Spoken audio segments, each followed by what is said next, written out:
தமிழக பகுதிகளில் மேல்நிலவும் வளிமண்டல சுழற்சியின் காரணமாக கடந்த 24 மணி நேரத்தில் தமிழகத்தில் பெரும்பாலான இடங்களில் மழை பெய்துள்ளது. 38 இடங்களில் கனமழையும் 6 இடங்களில் மிக கனமழையும் பதிவாகியுள்ளது. அதிகபட்சமாக நாமக்கல் மாவட்டம் புதுச்சத்திரத்தில் 16 சென்டிமீட்டர் மழை பதிவாகியுள்ளது. வானிலை முன்னறிவிப்பை பொறுத்தவரை தமிழகம், புதுவை மற்றும் காரைக்கால் பகுதிகளில் அடுத்த 24 மணி நேரத்தில் அநேக இடங்களிலும், அதற்கடுத்த 3 நாட்களுக்கு ஒரு சில இடங்களிலும் இடைமின்னலுடன் கூடிய லேசானது முதல் மிதமான வரை மழைக்கு வாய்ப்புள்ளது. கனமழையை பொறுத்தவரை அடுத்த 24 மணி நேரத்தில் மேற்கு தொடர்ச்சி மலை மாவட்டங்கள், டெல்டா மாவட்டங்கள், வட உள் தமிழக மாவட்டங்களில் ஓரிரு இடங்களில் கனமழையும், கோவை, திருப்பூர், தேனி, திண்டுக்கல் உள்ளிட்ட மாவட்டங்களில் ஓரிரு இடங்களில் மிக கனமழைக்கும் வாய்ப்புள்ளது. மேலும் 22 மற்றும் 23ஆம் தேதிகளில் மேற்கு தொடர்ச்சி மலை மாவட்டங்கள், மதுரை, விருதுநகர் மற்றும் தூத்துக்குடி உள்ளிட்ட மாவட்டங்களில் ஓரிரு இடங்களில் கனமழையும், தேனி முதல் கன்னியாகுமரி வரையிலான மேற்கு தொடர்ச்சி மலையின் தென் பகுதிகளில் ஓரிரு இடங்களில் மிக கனமழைக்கும் வாய்ப்புள்ளது. சென்னை மற்றும் புறநகர் பகுதிகளை பொறுத்தவரை அடுத்த 2 நாட்களுக்கு வானம் ஓரளவு மேகமூட்டத்துடன் காணப்படும். நகரின் ஒரு சில பகுதிகளில் இடைமின்னலுடன் கூடிய லேசானது முதல் மிதமான வரை மழைக்கு வாய்ப்புள்ளது. நாளை 22ஆம் தேதி தென்மேற்கு வங்கக்கடல் பகுதிகளில் ஒரு காற்றழுத்த தாழ்வு பகுதி உருவாகக்கூடும்.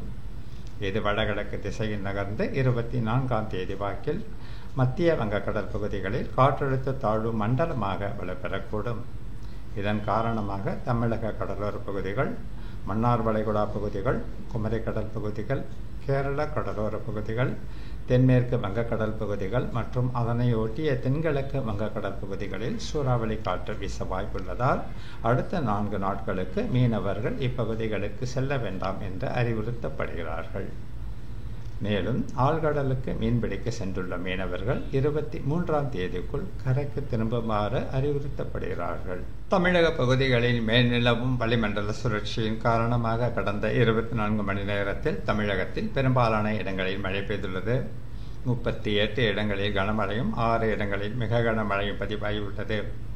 அதிகபட்சமாக நாமக்கல் மாவட்டம் புதுச்சத்திரத்தில் 16 சென்டிமீட்டர் மழை பதிவாகியுள்ளது. வானிலை முன்னறிவிப்பை பொறுத்தவரை தமிழகம், புதுவை மற்றும் காரைக்கால் பகுதிகளில் அடுத்த 24 மணி நேரத்தில் அநேக இடங்களிலும், அதற்கடுத்த 3 நாட்களுக்கு ஒரு சில இடங்களிலும் இடைமின்னலுடன் கூடிய லேசானது முதல் மிதமான வரை மழைக்கு வாய்ப்புள்ளது. கனமழையை பொறுத்தவரை அடுத்த 24 மணி நேரத்தில் மேற்கு தொடர்ச்சி மலை மாவட்டங்கள், டெல்டா மாவட்டங்கள், வட உள் தமிழக மாவட்டங்களில் ஓரிரு இடங்களில் கனமழையும், கோவை, திருப்பூர், தேனி, திண்டுக்கல் உள்ளிட்ட மாவட்டங்களில் ஓரிரு இடங்களில் மிக கனமழைக்கும் வாய்ப்புள்ளது.